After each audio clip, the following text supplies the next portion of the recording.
يعلموا أن الله يعلم سرهم ونجواهم وأن الله علام الغيوب.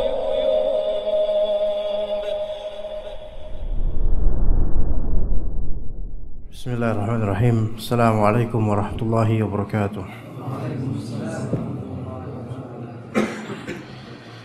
إن الحمد لله نحمده ونستعينه ونستغفره ونعوذ بالله من شرور أنفسنا وسيئات أعمالنا. من يهده الله فلا مضل له ومن يضلل فلا هادي له. أشهد أن لا إله إلا الله وحده لا شريك له وأشهد أن محمدا عبده ورسوله لا نبي بعده. قال الله تعالى في كتابه الكريم: يا أيها الذين آمنوا اتقوا الله حق تقاته ولا تموتن إلا وأنتم مسلمون. يا أيها الناس اتقوا ربكم الذي خلقكم من نفس واحدة وخلق منها زوجها وبث منهما رجالا كثيرا ونساء واتقوا الله الذي تساءلون به والأرحام إن الله كان عليكم رقيبا. يا أيها الذين آمنوا اتقوا الله وقولوا قولا سديدا يصلح لكم أعمالكم ويغفر لكم ذنوبكم ومن يطع الله ورسوله فقد فاز فوزا عظيما. فإن أصدق الحديث كتاب الله وخير الهدي هدي محمد صلى الله عليه وسلم وشر الأمور محدثاتها وكل محدثة بدعة وكل بدعة ضلالة وكل ضلالة في النار. Amma ba'd. Kita lanjutkan kajian kitab Al-Arba'in An-Nawawiyah di hadis keberapa? Pertengahan hadis berapa, ikhwan?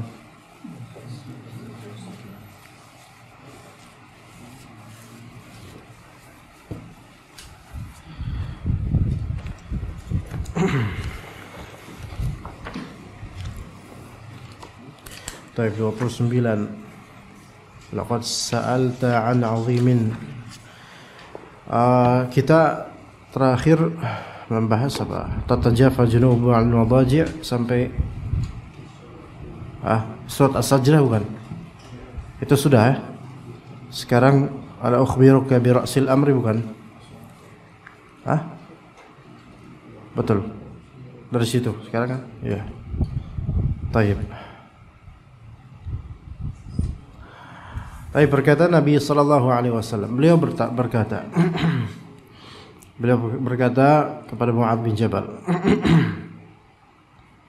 ala ukhbiruka bi ra'sil amri wa 'amudihi wa dhirwati sanamih. Ala ukhbiruka, tidakkah atau inginkah engkau aku kabarkan kepadamu ra'sil amr, yaitu ra's jami'il umur, itu pangkal segala perkara, pusat segala urusan. Kemudian wa amudihi, dan tiang segala urusan dunia dan akhirat. Wa dhirwati sanamihi. Dhirwatus sanam, dhirwah itu a'la syai'. Dhirwah asal maknanya adalah setingginya sesuatu yang bagian tertinggi. Di terjemahan apa, ikhwan? Dhirwatus sanam di sini. Atap, puncak. Ya, atapnya, puncaknya. Ya.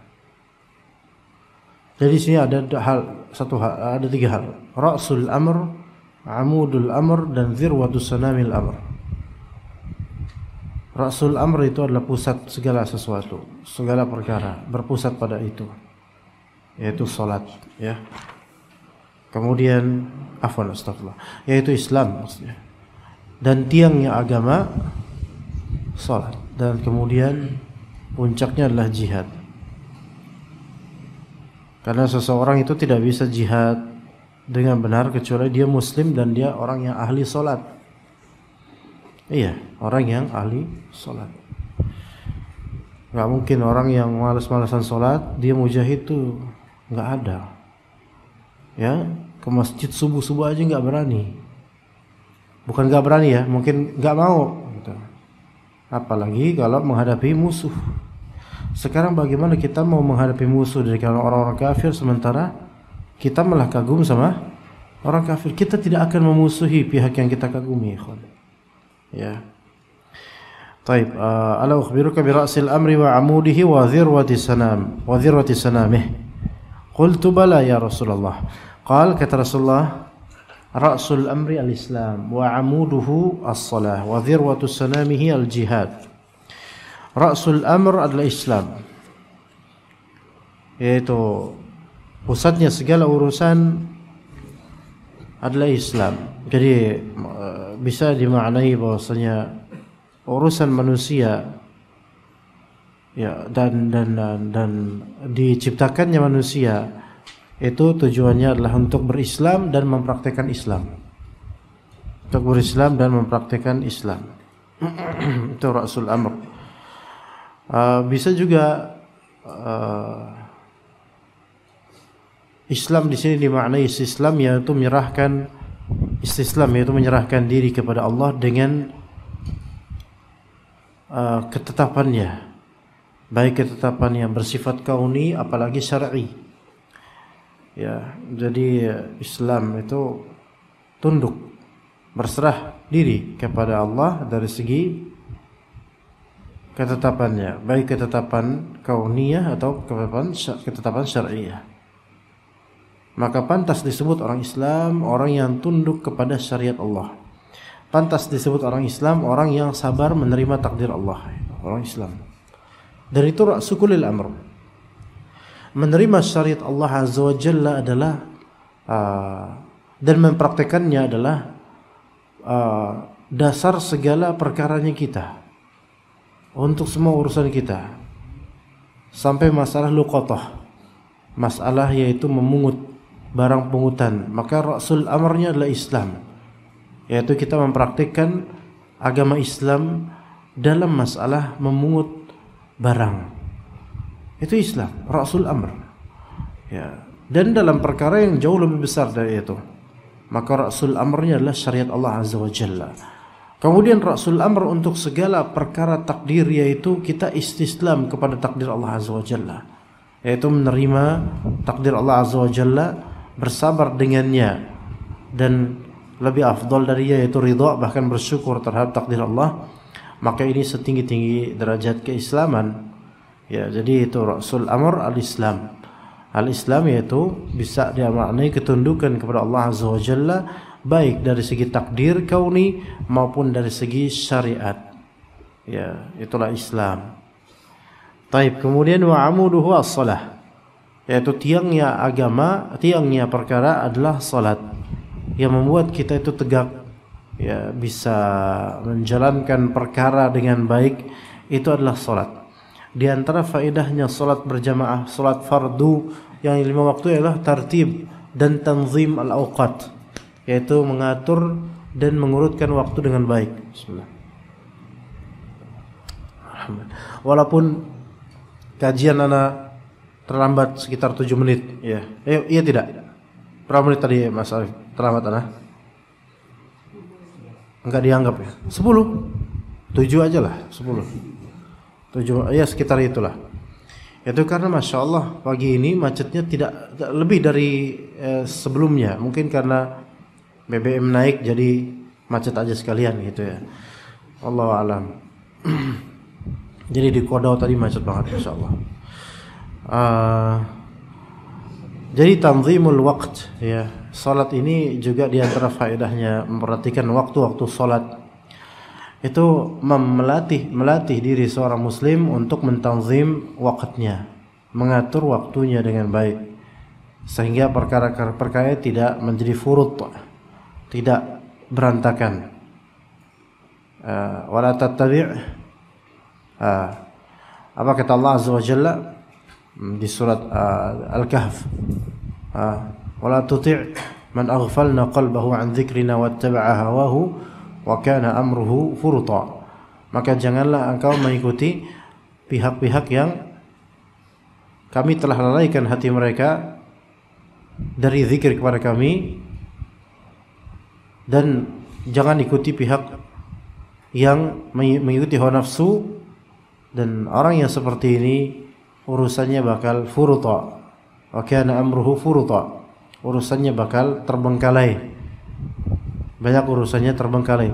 Maka urusan-urusan kita kalau enggak beres dan terbengkalai itu rata-rata disebabkan mengikuti hawa nafsu atau lalai dari zikir kepada Allah Azza wa Jalla. Disebabkan fahsya dan munkar. Fahsya dan munkar, makanya tidak istiqamah dan tidak tegak urusannya. Orang yang salatnya baik dan benar itu insyaallah urusan-urusannya tegak. Tegak ini bukan berarti tidak ada ujian. Tegak ini artinya adalah menunaikan hak sesuai dengan sepantasnya, ya. Dan hikmah dan semisalnya. Kata Allah Azza wa Jalla, "Inna salata tanha 'anil fahsya'i wal munkar." Sesungguhnya salat itu mencegah dari yang fahish dan munkar, dari yang keji dan munkar. Taib, apa bedanya al-fahsya dan al-munkar? Sesungguhnya salat mencegah dari kekejian dan kemunkaran. Al-fahsya kekejian, kemunkaran kemunkaran. Taib, apa bedanya al-fahsya wal munkar? Fadhal. Apa bedanya kekejian dengan kemunkaran? Ajibu, jawablah ikhwan. Yang bisa jawab bisa pakai masker ana. Ayo, fadhal. Ajibu. Just answer. Answer the question. Jangan pada nunduk. Ana nyuruh jawab. Enggak ada jawaban di buku. Yakin enggak ada jawaban di buku. Antum kebat-kebet sampai habis, antum khatamkan berkali-kali, enggak akan nemu jawabannya di buku ini, insyaallah. Bahkan antum enggak bawa buku juga. Jadi ngapain nunduk coba? Ayo. Kenapa harus nunduk? Tegak. Karena yang tegak itu tanda-tanda tahu, dan biasanya ana enggak nunjuk yang tahu. Ayo. Apa bedanya al-fahsya dan munkar? Ayo sok. Nyari di HP susah. Enggak ada benar. Fadhal. Fahsya diartikan sebagai semua ucapan juga perbuatan yang buruk. Nyontek di mana tuh? Di apa? Website apa? Oh lah. Allah yahfaz. Ya, terus wal munkar apa? Munkar adalah semua yang dilarang oleh Allah Subhanahu wa taala. Oke. Referensi bagus. Ya, anu mencari jawaban itu dari tadi. Anu nanya antum ya karena nyari jawaban. Ternyata dijawab beliau, tapi kurang tepat. Ada lagi yang lain, fadhal. Tapi bagus. Oke, ana apresiasi bagus. Alhamdulillah, Masya Allah. Persis dengan teks yang ada di website. Masya Allah, barakallahu fiik. Ya, fadhal yang lain. Fadhal apa? Fadhal. Maka keji itu, fahsya itu adalah perkara dosa buruk yang menjijikan. Contohnya adalah zina. Ahsanta. Adapun munkar adalah semua perkara yang dilarang oleh Allah Subhanahu wa taala. Bagus, ini cukup mendekati beliau dan cukup mendekati kebenaran. Bagus, alhamdulillah. Tapi mendefinisikannya. Ada jawaban lain yang mungkin yang menyimpang dari sebenarnya? Ayo, fadhal. Ada? Enggak berani? Al-fahsya kekejian kalau bahasa kita. Al-munkar kemunkaran. Harus dibedakan. Maksudnya harus dibedakan di sini ketika Islam atau dalil atau nas menyebutkan dua lafal yang seolah-olah sama, itu menunjukkan bahwasanya keduanya berbeda. Oke? Tanazzalul malaikatu war-ruhu fiha.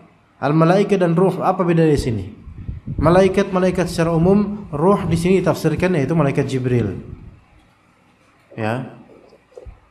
Kemudian al-fuqara wal masakin, apa bedanya gitu kan? Dan seterusnya dari istilah-istilah yang sebenarnya ada sinonimnya, ada persamaannya, tetapi ternyata ketika digabungkan ada perbedaan. Al-fahsya itu kekejian, al-munkar adalah kemunkaran. Bagaimana membedakannya? Pertama, kedua-duanya sama-sama memiliki unsur kemunkaran dan itu dilarang oleh Allah Azza wa Jalla Rasulnya. Oke? Itu persamaannya. Lalu lantas perbedaannya apa? Perbedaan pertama antara fahsya dan munkar. Segala kekejian pasti kemunkaran. Tapi tidak semua kemunkaran fahsya, kekejian. Fahami baik-baik. Segala kekejian pasti kemunkaran, tapi tidak semua kemunkaran adalah kekejian. Oke? Ini menunjukkan apa? Mana yang lebih umum, mana yang lebih khusus? Mana yang lebih umum, ikhwan? Munkar atau fahsya? Munkar. Yang lebih khusus fahsya. Oke? Itu perbedaan pertama. Perbedaan kedua. Perbedaan di pendefinisian dan pengenalan. Al-munkar adalah segala yang diingkari oleh syariat. Oke? Munkar adalah segala yang diingkari oleh syariat. Makanya munkar. Ini bukan nama malaikat munkar, beda lagi ya. Munkar, segala yang diingkari oleh syariat. Diingkari itu berarti ada apa? A, larangan syariat terhadapnya. B, pensifatan buruk terhadapnya. A, larangan syariat terhadapnya. B, pensifatan buruk terhadapnya. C, ancaman buruk terhadapnya. Itu munkar. Ya, A apa tadi? Larangan. Larangan syariat terhadapnya. B, pensifatan buruk terhadapnya. C, ancaman buruk terhadapnya. Itu salah satu dari tiga itu, ikhwan. Ya, jadi kemunkaran itu adalah apa yang diingkari oleh syariat dengan cara A, apa? Larangan syariat terhadapnya. B, pensifatan buruk terhadapnya. C, ancaman buruk terhadapnya. Taib. Yang A apa tadi? Larangan syariat terhadapnya. Apa contohnya? Fala tuzakku anfusakum misalnya. Janganlah kalian menganggap suci diri kalian. Ini munkar enggak? Menganggap suci diri kita munkar enggak itu? Munkar. Sampai fahsya tidak? Enggak sampai kekejian. Ya. Kecuali kalau sampai derajat syirik ya, menganggap diri suci seperti Firaun mentazkiyah dirinya, menganggap dirinya itu Tuhan bahkan. Maka ini fahsya. Taib. Itu yang A ya. Ada larangan syariat terhadapnya. Baik larangan dengan sigat nahi, larangan atau dengan lainnya. Ya, taib. Kemudian yang B apa? Pensifatan buruk terhadap hal tersebut oleh syariat. Apa contohnya, ikhwan? Pensifatan buruk terhadapnya oleh syariat. Coba suatu hal yang disifati buruk oleh syariat. Apa? Ghibah. Taib, ghibah. Kayak gimana ayatnya? Bismillah. Aturiduna an di surat apa? Al-Hujurat. Ya kan? Jadi diibaratkan apa? Diibaratkan memakan daging bangkai saudara. Taib. Itu pensifatan buruk, pengibaratan yang buruk. Yang C, ancaman yang buruk. Ghibah juga termasuk. Karena ada ancaman masuk neraka atau azab kubur dan seterusnya. Ya. Atau azab jahanam dengan mencakar-cakar wajah dan dadanya dengan jari yang terbuat dari tembaga. Taib. Bagaimana dengan wasariqu wasariqatu faqta'u aydiyahuma jazaa'an bima kasaba nakala min Allah. Pencuri laki maupun pencuri perempuan maka potonglah tangan keduanya. Taib, ini masuk yang A, B atau C? C saja. Masuk A juga, ikhwan. Ada larangan terhadapnya. Memang lafalnya khabar, pencuri laki atau perempuan maka perintah apa? Potonglah tangan mereka. Ini ada larangan apa? Larang mencuri, ya. Jadi ini termasuk munkar. Taib, bagaimana dengan fahsya? Kalau tadi munkar itu adalah apa yang diingkari oleh syariat dengan cara apa? Satu apa? Larangan terhadapnya. Turun kedua, pensifatan buruk terhadapnya. Dan yang ketiga, ancaman yang buruk, baik neraka atau lainnya. Pokoknya ancaman buruk. Termasuk laknat. La'anallahu ar-rashi wal murtashi. Terlaknatlah orang yang menyuap dan yang disuap. Ya, maka ini termasuk munkar. Taib, kalau fahsya adalah apa yang diingkari oleh syariat dan tabiat. Ya, apa yang diingkari oleh syariat dan tabiat. Tabiat di sini adalah cetakan manusianya. Jadi secara manusiawi ini sesuatu yang buruk, busuk, jelek, udah diingkari oleh jiwa yang masih normal, ini diingkari. Allah Subhanahu wa taala menyebutkan wala taqrabuz zina innahu astagfirullahaladzim innahu kana fahishatan wa sa'a sabila. Ya, zina sebagai fahsya, kekejian. Kenapa? Karena secara syariat dilarang, secara tabiat ini akan membuahkan hal-hal yang buruk memang, seks bebas dan semisalnya. Maka ini tidak sesuai dengan fitrah basyariyah dan juga tabi'ah basyariyah. Taib, contoh lain fahsya apa? Homoseksual, lebih lagi nih, LGBT. Lebih jauh lagi, na'udzubillah min dzalik. Taib, fahsya lainnya apa, ikhwan?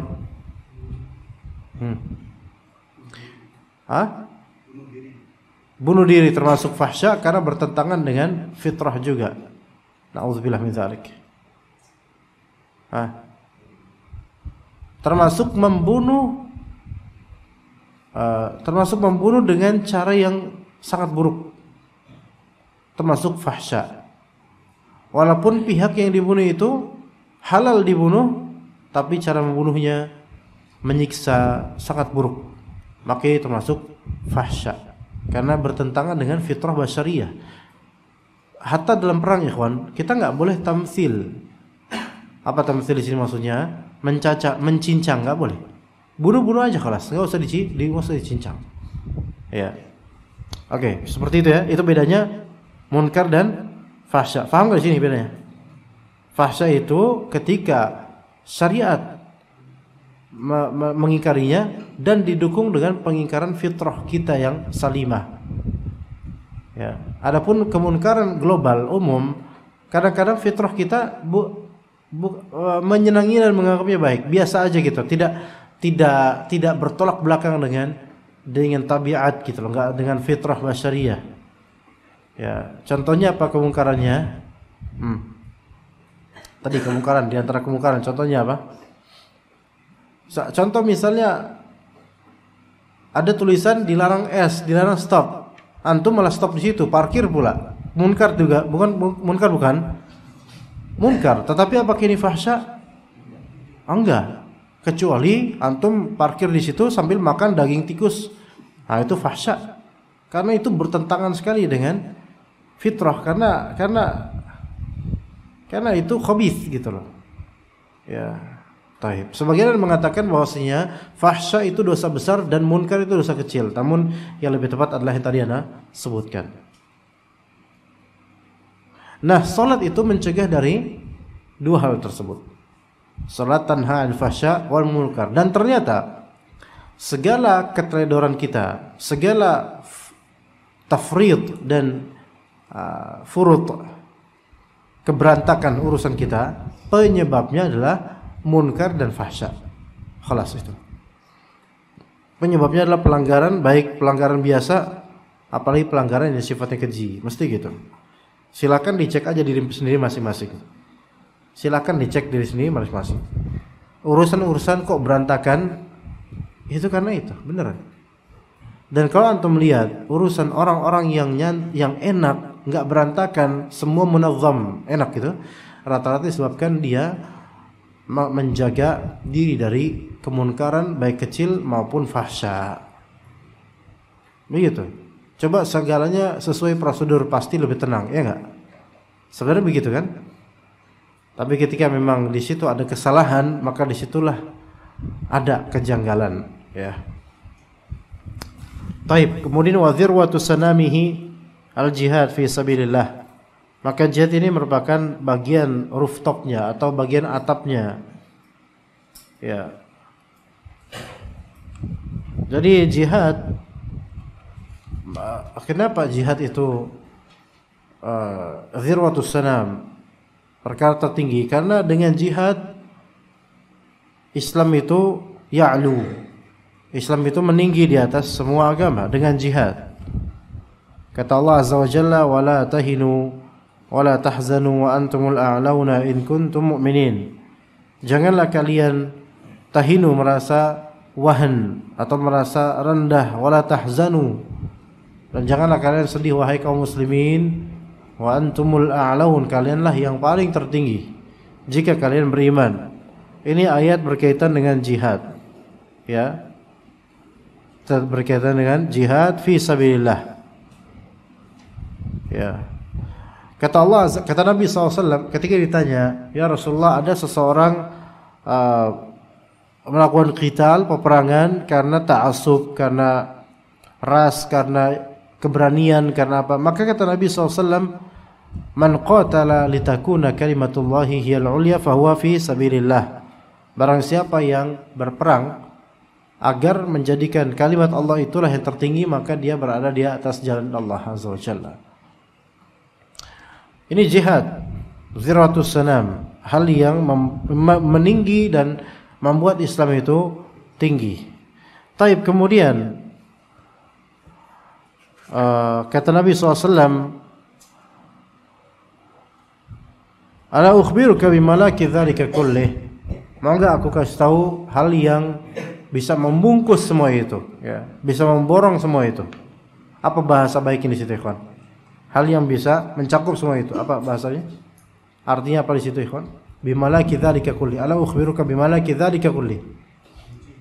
Kunci semua itu, ya. Yang membungkus semua itu, yang menjadi kunci semua itu. Bimalaki yaitu bima yamlik dzalika kulli. Bima yamliku dzalika kullah, kalau dengan itu. Bimalaki dzalika kulli. Mau tahu enggak itu? Maka bala ya Rasulullah, fa akhadha bilisanihi. Maka kemudian Rasulullah SAW akhadha bilisanihi, jangan diartikan harfiah.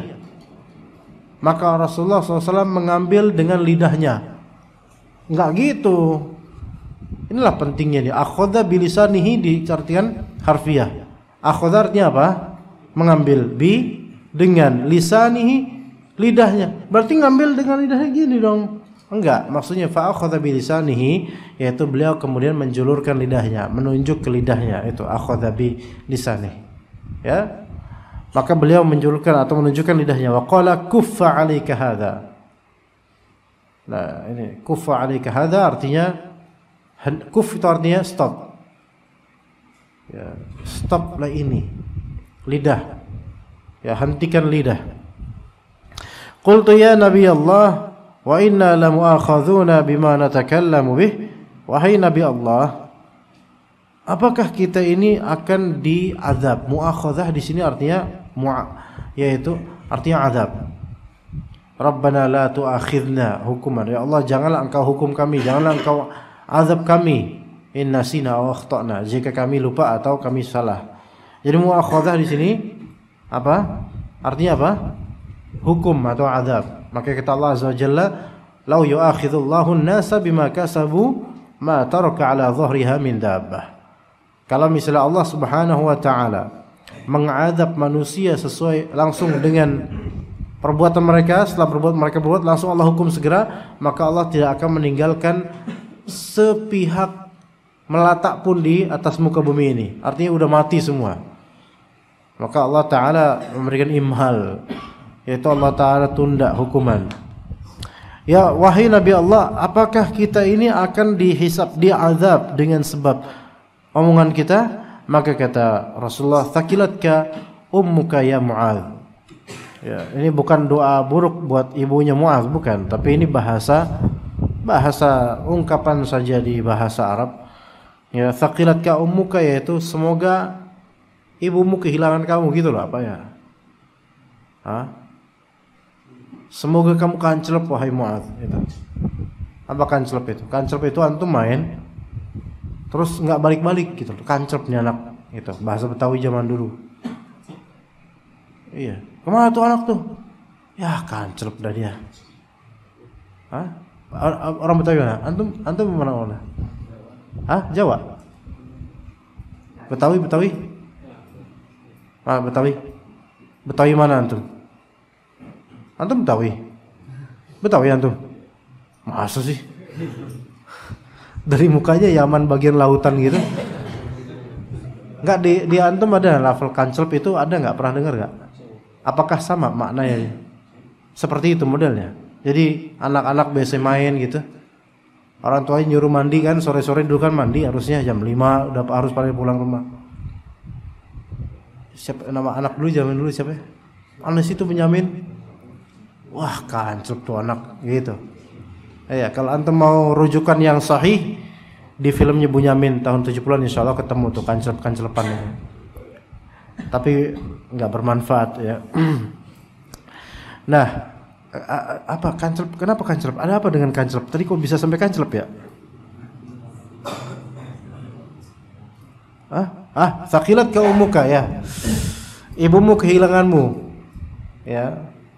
Ini seolah-olah kalimat doa gitu loh. Semoga ibumu kehilanganmu. Artinya semoga kamu kanclep sehingga ibumu panik gitu loh. Tapi ini tidak jangan dimaknai di bahasa itu apa, di Indonesia apa? Hah? Semoga ibumu kehilanganmu.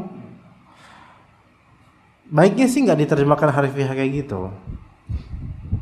Anggaplah kok di kita ini kayak gimana sih kamu gitu loh, kayak gitu loh. Kamu ini model-model kalimat-kalimat tambahan. Ya. Gimana tadi? Mau nggak aku beritahu? Afwan.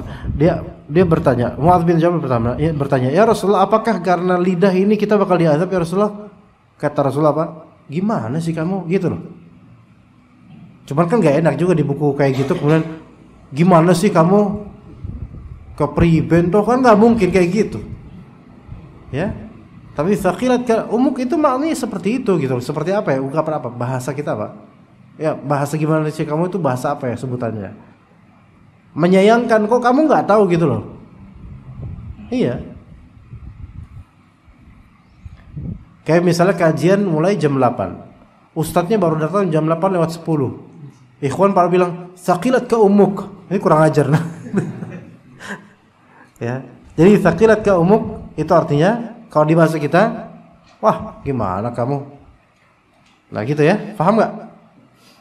Iya, di bahasa Arab nggak pakai bahasa kita ikhwan, jadi pembahasan tuh beda-beda. Di sana sakilat ka umuk, kemudian apa ya, ada lagi ungkapan lain yang semisal ini ya. Tapi maknanya di kita seperti gimana sih kamu gitu. Nggak mungkin di bahasa Arab kaifa anta, enggak, itu bahasa kita. Antum coba aja sama orang Arab ngomong kaifa anta hakadha faqat la tastati anta khalas qadim la tastati marrah. Ngerti nggak antum? Gimana sih kamu gini doang nggak bisa, kamu udah lama di sini nggak bisa pula. Nah itu nggak mungkin antum ngomong gitu pakai bahasa Arab dengan orang Arab. Kalau di Gontor bisa antum ngomong kayak gitu ya. Di sana nggak bisa, nggak, bahasanya kacau antum. Sakilat ka ummuka ya Mu'adz. Ini bukan doa ya, ini bukan doa, bukan maksud makna zahirnya. Tapi di sini untuk ighra dan juga untuk has, menganjurkan supaya kamu tuh tahu gimana sih kamu kok belum tahu gitu loh. Ya. Contoh lain, antum datang ke pom bensin. Ya. Bang, bensin bang, penuhin tangki, full tank. Ya, ternyata full tank berapa sekarang? Anak Supra 2013. Berapa? 3,5. Berarti 35.000. Beneran tuh. Anak aja full tank kemarin harus 40.000 tuh. Ini Pertamax ya. Bang full tank bang. Udah diisi.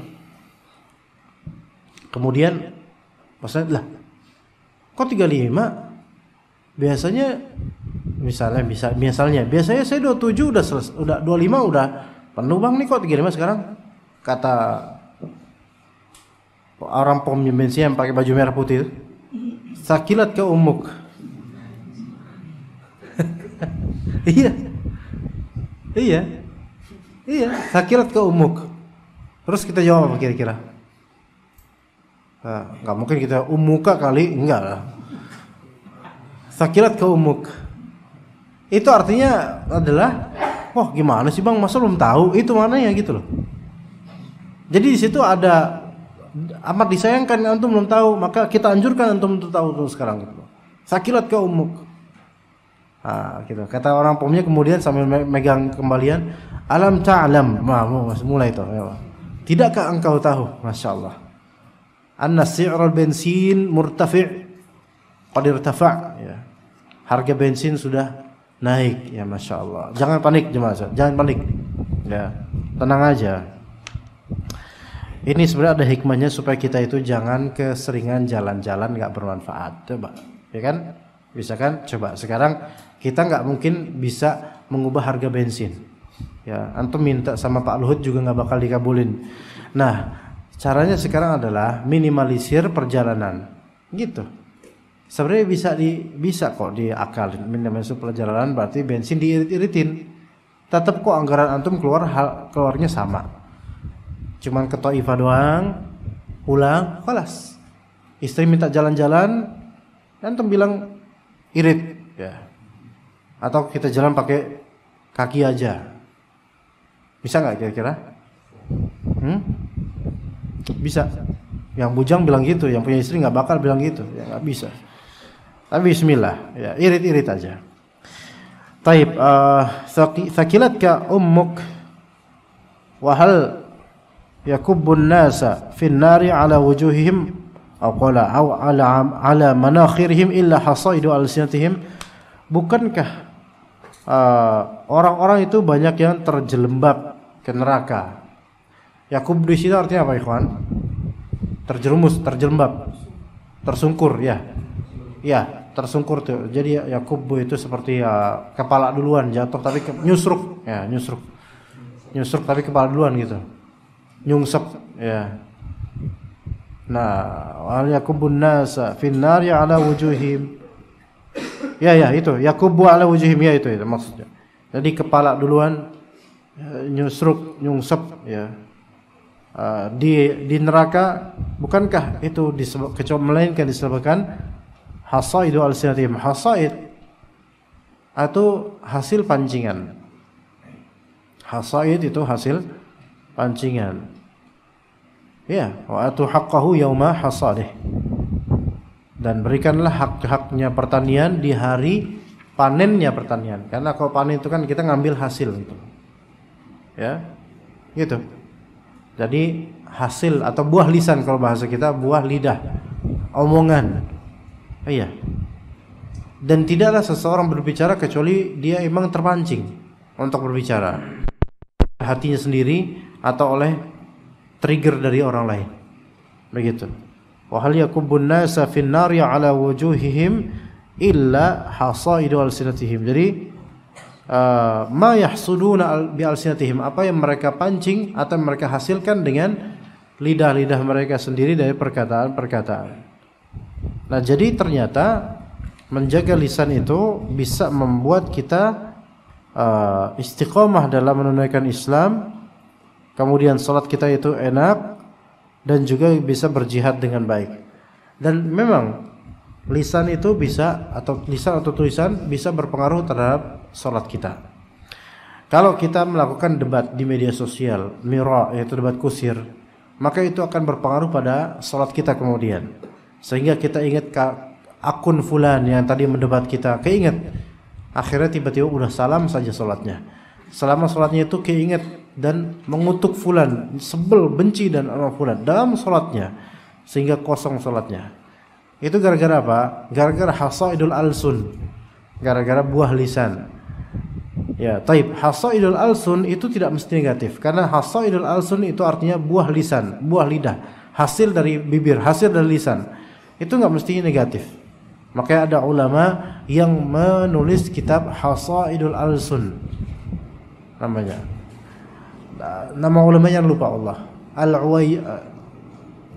Al-Uwaisyah,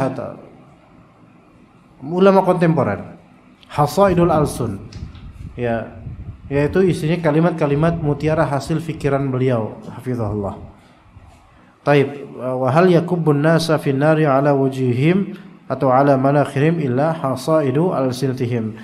Ya, karena memang lisan ini bisa membuat seseorang istiqamah atau tidak, tergantung dengan lisannya. Taib, ikhwan sekalian, apa ada pertanyaan di sini dari ikhwan? Tafadhal, kalau yang bertanya tafadhal. Bertanya langsung tafadhal.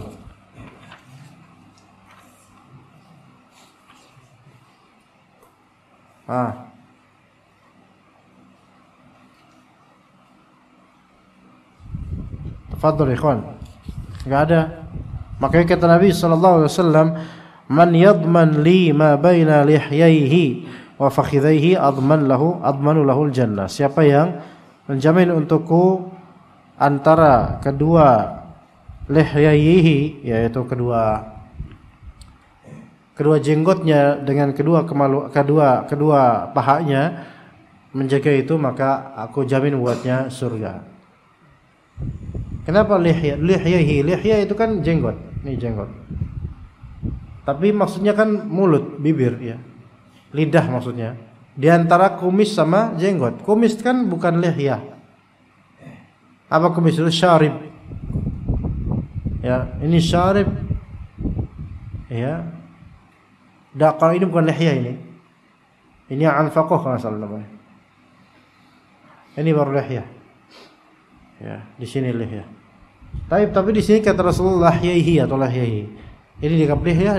Ya. Ketahuilah, penyebutan seperti ini bukan berarti bahwasanya ini adalah lihya.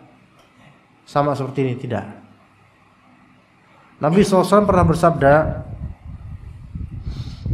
la yuraddu du'a'u ma bainal adhanain.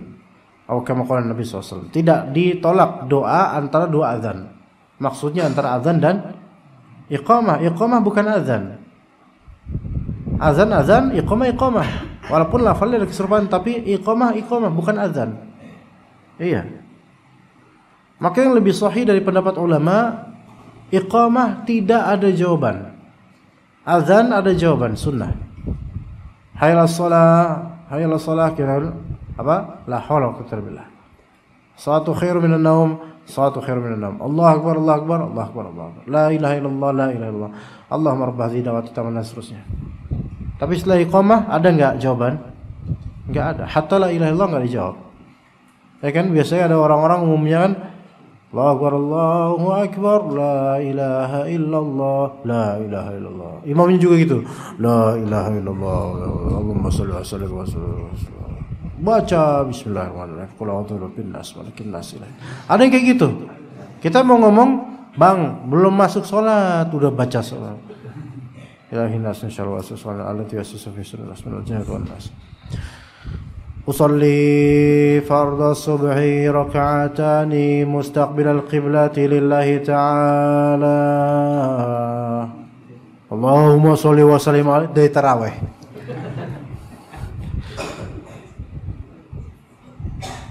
Orang gimana dia bacaannya banyak banget sebelum sholat subuh tuh. Iya dijaharkan nya nawaitu sama isalli fardhu apa gitu.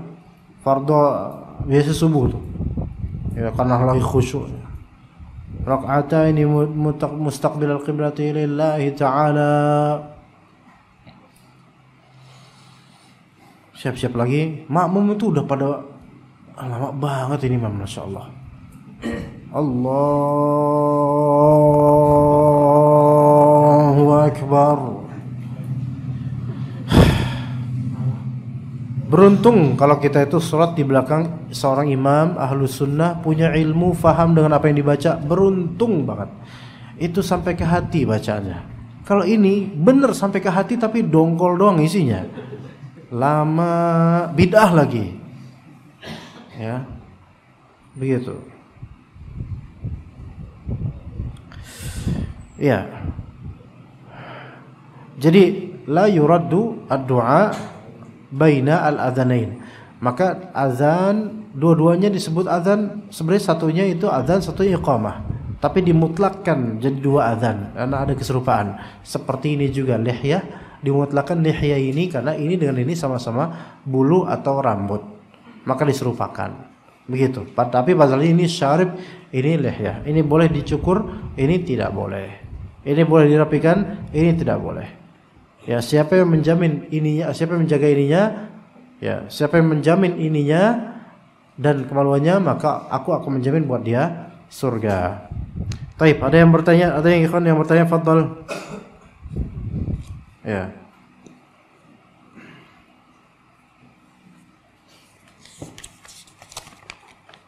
Bismillah. Assalamualaikum warahmatullahi wabarakatuh. Waalaikumsalam warahmatullahi wabarakatuh. Semoga Allah Ta'ala menjaga Ustaz dalam kebaikan. Wa iyyakum walakum mithluhu. Ustaz, bagaimana seseorang ia rajin sholat di awal waktu, rajin beribadah, akan tetapi ia masih melakukan kemungkaran, berkata kasar, delal sikap. Bukankah sholat itu sendiri mencegah seseorang dari perbuatan keji dan munkar? Mohon penjelasannya Ustaz.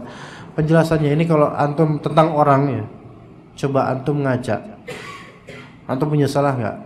Pasti punya. Pernah nggak melakukan kefahisan? Pas, aneh yakin pernah. Dan munkar lebih-lebih. Semua dari kita. Gini loh. Ketika seseorang memang berusaha sholat dengan baik, Allah Ta'ala akan memperbaiki kelakuannya dan lisannya dan seterusnya. Tetapi kan kita nggak tahu seberapa kualitas sholat kita masing-masing. Kadangkala kita melihat seseorang khusyuk, sejatinya dia tidak khusyuk, atau mungkin dia khusyuk nifaq, khusyuk zahirnya saja, sementara dalamnya tidak khusyuk.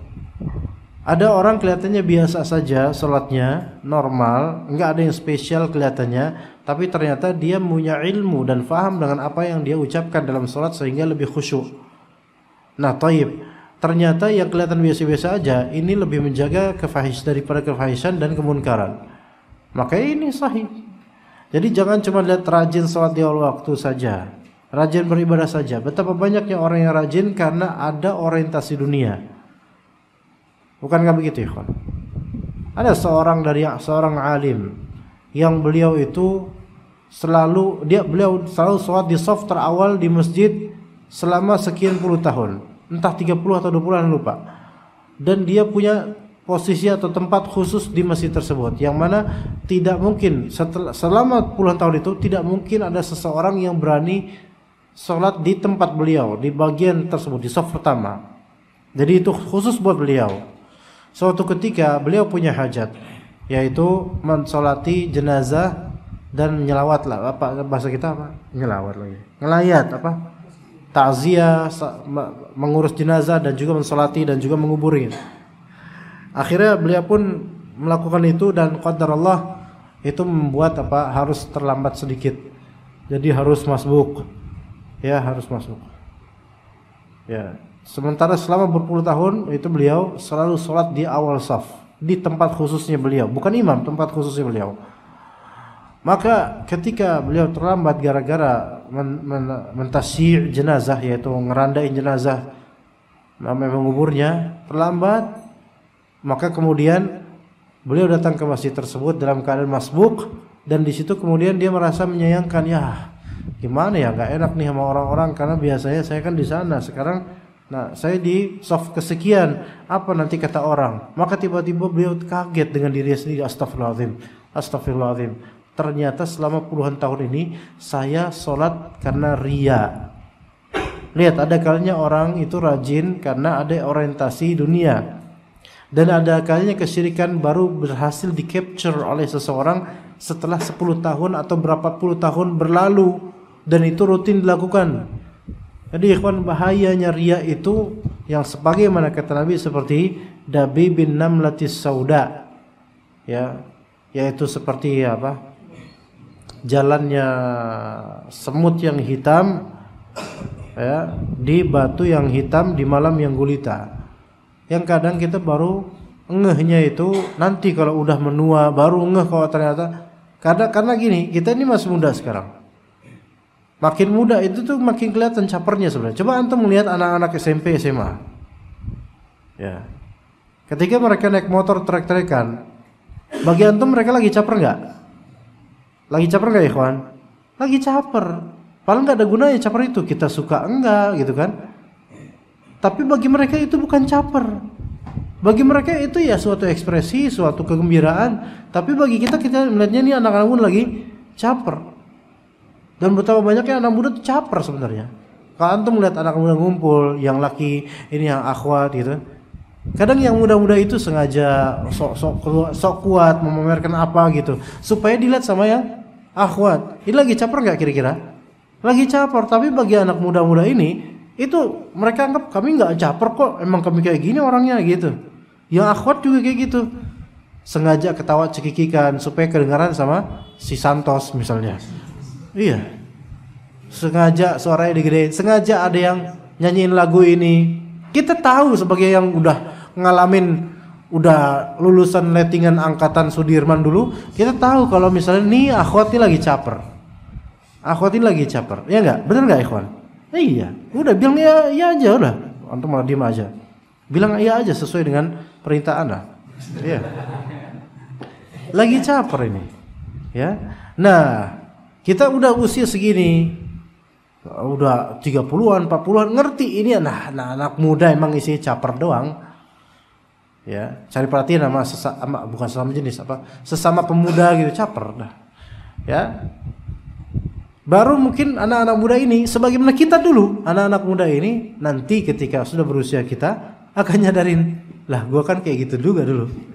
Wah, ternyata gue caper ya dulu ya. Iya gitu. Yang usia 30-an pun gitu.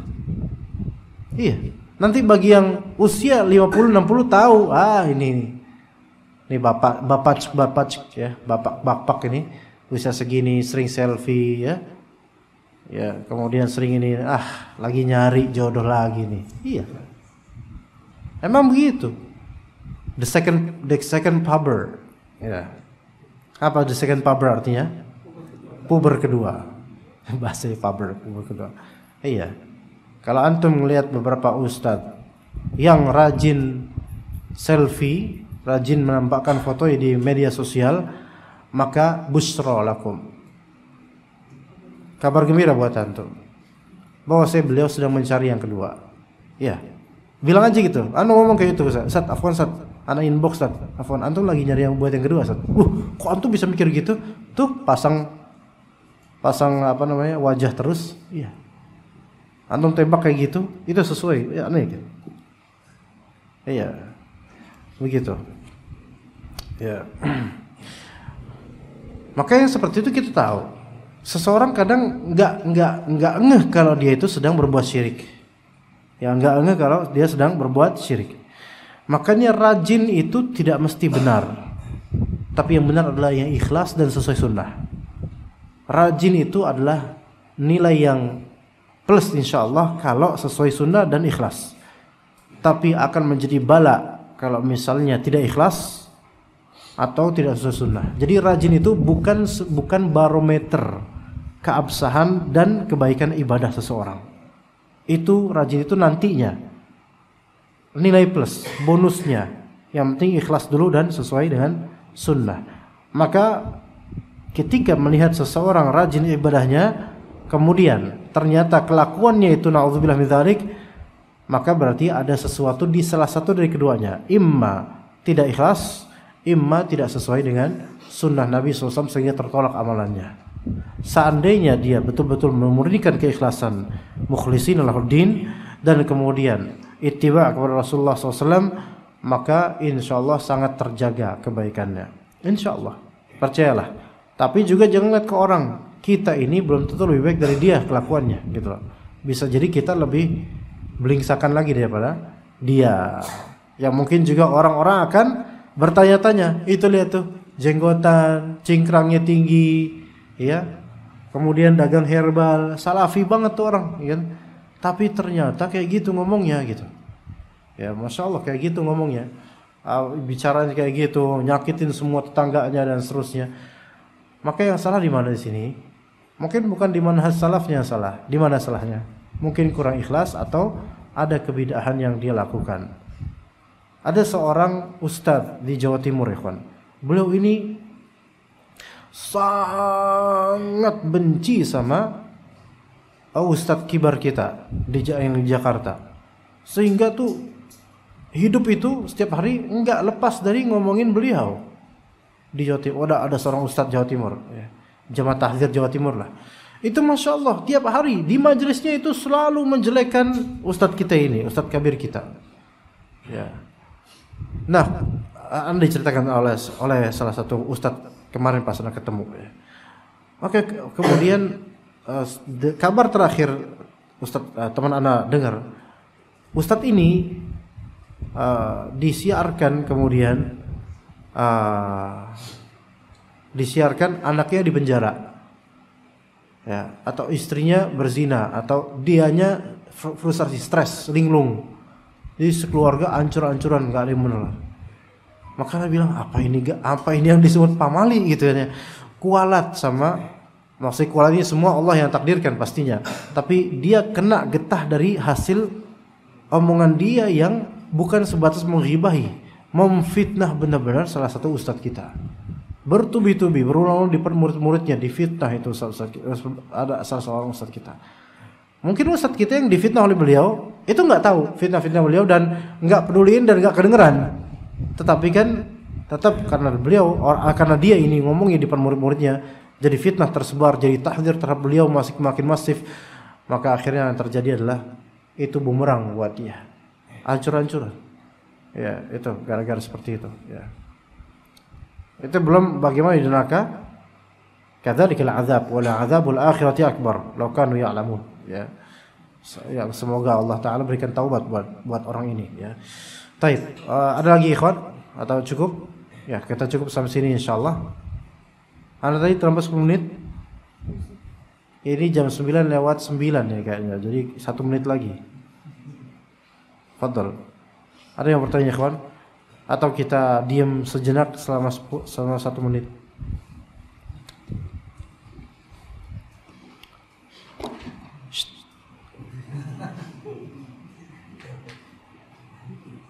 Satu menit aja. Khalas, nggak berubah pikiran, nggak ada pertanyaan lagi insyaallah.